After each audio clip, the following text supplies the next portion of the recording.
So this is an idea for hybrid delivery of on-campus teaching. And what I mean by hybrid delivery is it's a bit different from blended in terms of the way we're thinking about the terminology. Hybrid learning would basically be there is a physical presence on campus by students in attendance being taught to face-to-face on campus by the academic. There would then be some students off campus at home who are having the event live streamed to them, and they can engage in the same way as one would in any live online session using chat, raising digital hands, microphones and cameras, etc. The difficulty with doing this, of course, is, at least in the short term, doing so while being COVID safe, while maintaining social distancing in classes.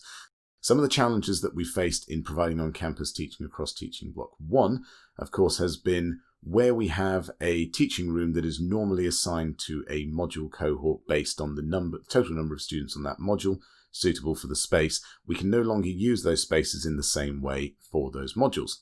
So, for example, it's the example I'll be using in this presentation. I have a module of 250 students normally at level 1, and they therefore have their lectures on a fortnightly basis because we operate on a lecture 1 week, practical the next week basis in 2B25 because it seats 300 students and therefore there's plenty of room for them. In a COVID secure way, however, in order to maintain social distancing while in the lecture theatre, 2B25 is really only suitable for around 60, maybe 70 students. And that, of course, means that I can't get the whole cohort of students in to do a live on-campus delivery. There is, of course, with a live didactic lecture, also the consideration about pedagogical drive. Is there a need for a lecture, a traditional lecture, to be on campus? Potentially not, but there is, of course, also the student experience to consider. There are a number of students who are struggling with online learning, that are becoming more passive learners because of the difficulties with interaction and engagement. There are those who feel that they have paid for a certain experience and aren't getting the same experience online as their peers in levels above who in previous years have experienced full on-campus learning are paying the same fees for.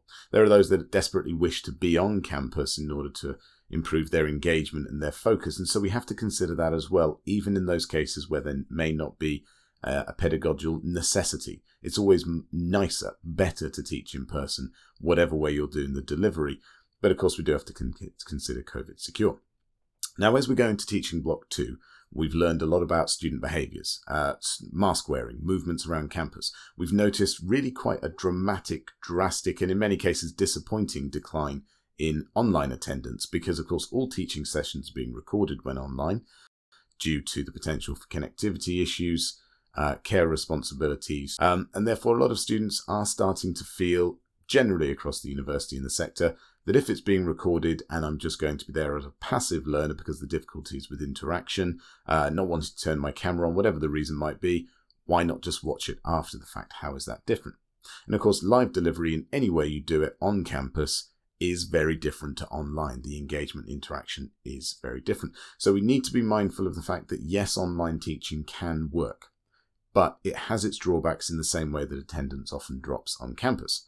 One could argue that this year, with the reduced opportunities to attend on campus, it now being unusual to be on campus compared to it now being normal to be online, offering greater opportunities for on-campus teaching may well be welcomed far greater, and we may actually see in those cases where we have on-campus teaching made available that there is better attendance.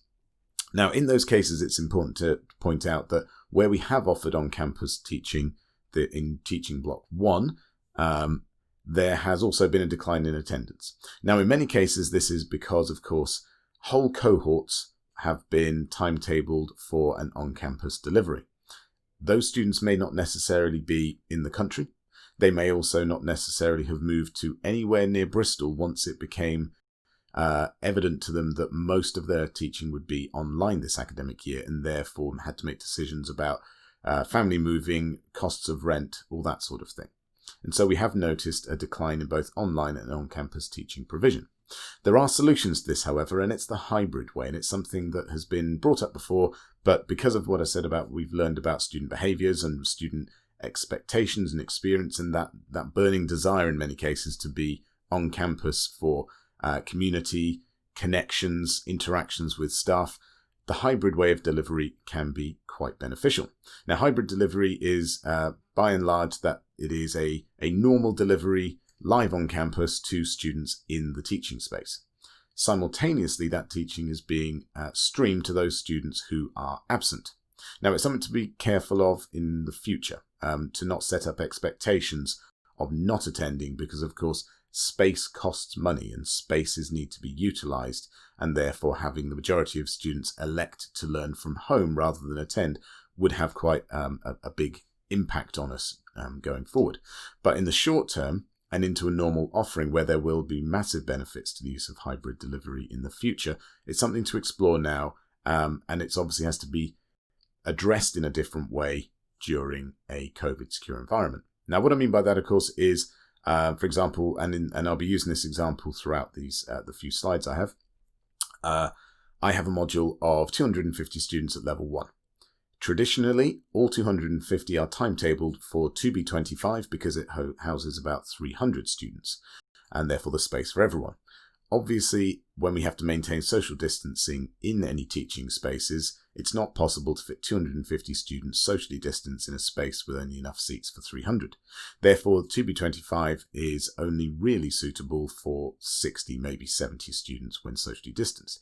This has meant that I cannot use the teaching space that I would normally have. There aren't any larger ones that would accommodate the size of the module, and this has meant it is impossible, even if I wanted to, which I do, to offer on-campus teaching to those who can attend. Now, because of the fact that there are some choices about learning on campus, some don't feel safe, some don't live in the country, some don't live nearby. Some may have different responsibilities that this year in particular they can't make. And so even when timetabling whole cohorts to much larger spaces than would normally be necessary, we're not getting full attendance. And that raises questions about, should we be trying to timetable entire module cohorts to a certain space based on the assumption that all can or even will attend? And that's where hybrid learning can be quite useful. If we are to offer a model whereby students are timetabled in subsets of their cohort to their normal teaching space, then that provides the opportunity to stream that to those that aren't present, and to rotate that around so that every student gets increased opportunities to be present on campus. If we take this a step further, and I'll show you in a moment, to actually identifying which students would be able to attend, it becomes far easier to then offer even further opportunities for those students to attend on-campus learning. If, for example, in a module of 100, only 50 students can physically attend campus anyway due to the various reasons I've mentioned, then they could be timetabled for an increased number of on-campus teaching opportunities than, say, all 100 were able to attend. Those that can't attend or have chosen not to attend, of course, are still having the same online teaching experience, if not better, by having increased technology stability, increased engagement and interaction with the students that are physically present in the class, and increased enthusiasm and encouragement from the staff member who's now being able to teach in a way that they're more familiar with and they feel more flexible with. And so what I'm going to show you here is a sort of timetable model I've thought of, as it can feel quite overly complicated. And so what we have here is a model using Department of Applied Sciences, using the Biomedical Science Level 1 cohort, because it's a cohort that is the largest in the department. It is also a cohort that has both lectures and labs, and therefore has an added level of complication. And they normally have, per module, 4 modules at level 1, 30 credits each. Each module offers 12 3-hour lectures and 12 3-hour practicals across the academic year. And these have all had to be modified, simplified, removed in order to facilitate COVID-secure constraints. And so what we have here is an example of just 2 students, but it can be widened to as many as possible. And so each student represents a rotation, a sort of a signed up cohort. So what we have here is 4 lectures within a single week. And here we've got student number 1 has 1 module live on campus on the Monday. This is in 2B20. It's a module that is specific just to their undergraduate course, Biomedical Science, and therefore there's around 150 students that need to be accommodated. If you put them into 2B20, then this can fit around 40 students socially distanced. So 40 students would be timetabled to on-campus delivery of that lecture. The other 110 students would have it live streamed to them using primarily Collaborate, but also potentially Panopto Livecast. The recommendation, of course, being to live stream via Collaborate for the simpler way of delivering it and the chat and accessing the link in the first place, but then upload to Panopto afterwards, because that has better captioning, editing facilities, as well as the ability for students to increase or decrease the speed of the delivery if they are revisiting for notes rather than watching for the first time. And therefore, student 1 is on campus and is part of a cohort, of a subset cohort of 40, and student 2 is live online at home, and they are part of a 110 subset of streaming students. Tuesday, we then have the swap around. So on this particular module, the student 1 is now online live at home as part of a 110 cohort live at home, and student 2 is now on campus having that lecture in the actual teaching space of 2D7 with 39 of the other students, which of course would be part of a subset of that 110 that were live online on Monday. Then on Wednesday, we have the same thing. In this case, it is a module shared with 2 undergraduate programs, and the cohort is around 250. Therefore, in order to accommodate a sensible number of students, would need to be in something like 2B25, where we can fit in 60 or 70. And student 1 is now back on campus having some live on-campus teaching, and student 2 is now back home experiencing that in the alternative. And the same kind of thing for Friday. Now, what we do there is obviously flip for next time, so that the modules that student 1 had on campus, they will now experience live online at home, and student 2 likewise would have what they had previously as live online at home. They will now therefore be on campus. So we're talking each fortnight, every student will have 3 hours of teaching per module, of half of their modules live on campus. So instead of 12 hours of delivery across the week live on campus, they'll have 6, but that is still 6 more than in most cases they're currently getting. We then move on to on-campus practicals, which is going to be different for a lot of courses, but also worth bearing in mind for things that use studio spaces, clinics, that sort of thing, where they still must maintain social distancing and lone working, whereas some of the healthcare courses over at Glenside have almost legal requirements through their professional bodies where they need to be able to make physical contact, and therefore we have mitigating factors put in, such as masks, goggles, gloves, aprons, lab coats, etc., to help them do that. In this case, we've got on-campus practicals because, as I mentioned, we run lectures one week and practicals the next week. And in this case, what we've got here is normally our practicals have around 60 students. Now, in a module with 250 students, that practical has to be repeated 5 times across the week with 60 students in at any one time.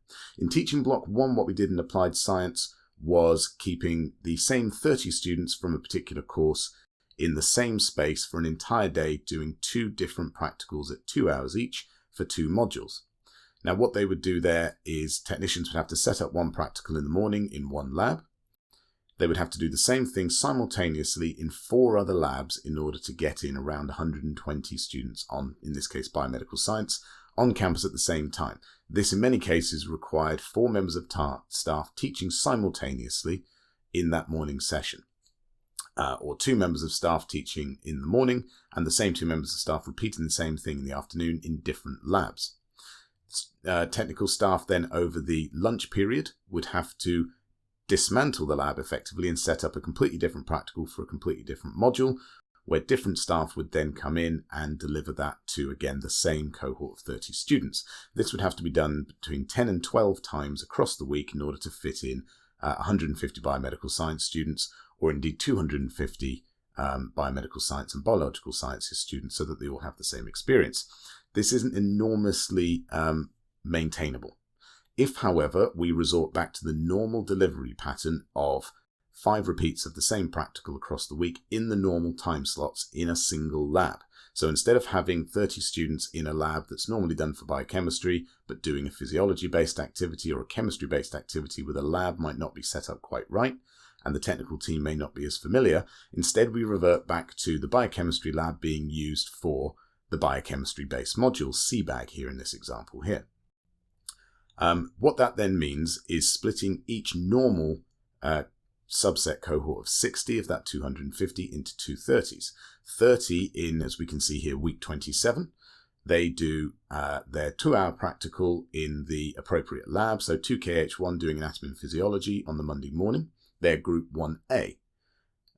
Group 1A then goes into 1H4 in the afternoon to do their cells biochemistry and genetics practical. And that's actually the way they would normally do it on campus. In this case, we're doing the same thing as a normal year, but with only half the number of students. They go to the right lab for the activity. They have the right technical support for the activity. And they have the right academic for the activity who's not having to simultaneously teach across 4 or 5 different spaces.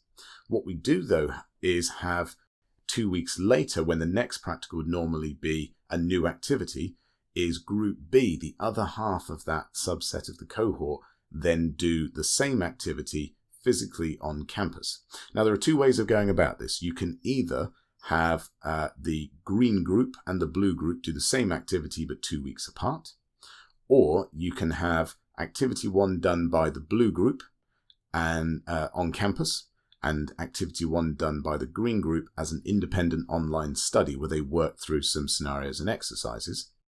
Then 2 weeks later, the green group do activity 2, so a completely different practical on campus. Simultaneously, the blue group are doing the same activity but online as an independent study. Now, this changes the student experience ever so slightly in that some students are doing different skills on campus and others are doing the same skills but online. But as it all spreads out and as we get across the year, they will have had the same number of practical opportunities as well as the same opportunities to study the skills, if not physically practice them. So the experience is slightly different.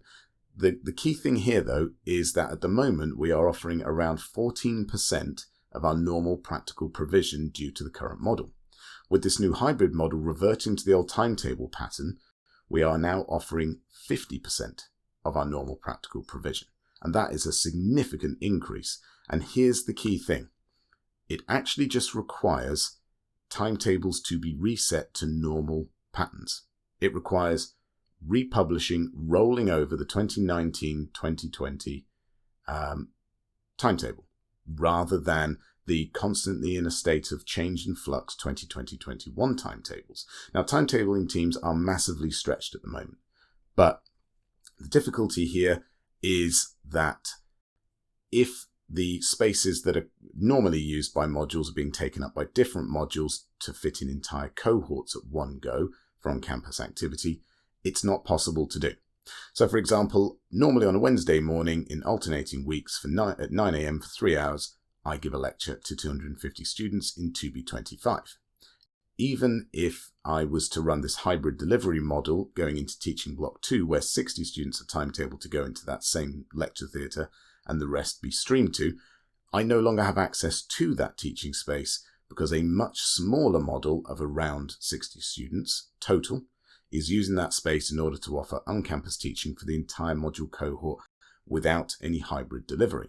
Now, that's fine assuming that all of the students are attending, or that all of them want to attend, or even that we weren't permitted to do hybrid delivery. But because we're now having to reconsider that, it doesn't really justify the use of such a large space to potentially cater for 25, 50% of the students that are timetabled for that.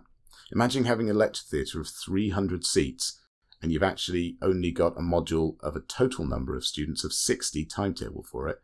And of that 60, only 30 are showing up for the live lecture. Meanwhile, the other 30 aren't having it live streamed to them, but are instead having to watch the recordings after the fact. Now, in many cases, this might be because they choose not to attend. But more often than not, it's because they can't attend because they don't live commutable to Bristol in any way, or they, during this time, have family care responsibilities or accommodation problems, that sort of thing. They may be at risk and need to isolate. And so that's something that we really need to consider. And this particular model actually does offer a way of wholesale across the university working through the problem. Now, it works best if we maintain building zones. So, for example, ACE has, of course, Bowyer Ashton, but they also have the education side of the faculty operating mainly out of S block. In all cases across a normal year, lots of different modules and courses use different teaching spaces within different blocks that feel like they're part of a particular faculty. For example, N block is really part of engineering, but applied sciences often uses the large lecture theatre in that for modules that have about 100 students. Now, if we maintain zones where the education part of ACE and the non-Bauer Ashton part of ACE are teaching in S block, but those teaching rooms aren't being used by any other faculties, FET stays within PQ, R and the new engineering block, as well as N for a lot of their studio work and lab work. FBL remains largely in X block, and Health and Social Sciences and Department of Applied Sciences stay mainly within A and M because that's where the lab zones are, and that's traditionally where the footprint falls. That can help mitigate the risk of too much foot traffic in areas where students shouldn't be. We will know the number of students that really should be in those zones at any one time. You can, of course, visit cafes at any point in the campus, as we encourage them to do now. But if we maintain those teaching spaces in the areas that we normally teach in, and we actually canvass staff to find out what modules are prepared to, want to, feel they can deliver on campus, it gives us a lot more room to play with. But really it all comes down to starting with our normally used timetables, seeing which rooms don't fall within those zones, and seeing which modules are willing and want to deliver. So that's my idea for a hybrid delivery thing, to try and make the massively complicated seem more doable. In my mind it's very simple, and hopefully the slides that I've gone through there illustrate what I mean. I hope you found it useful. Thank you very much.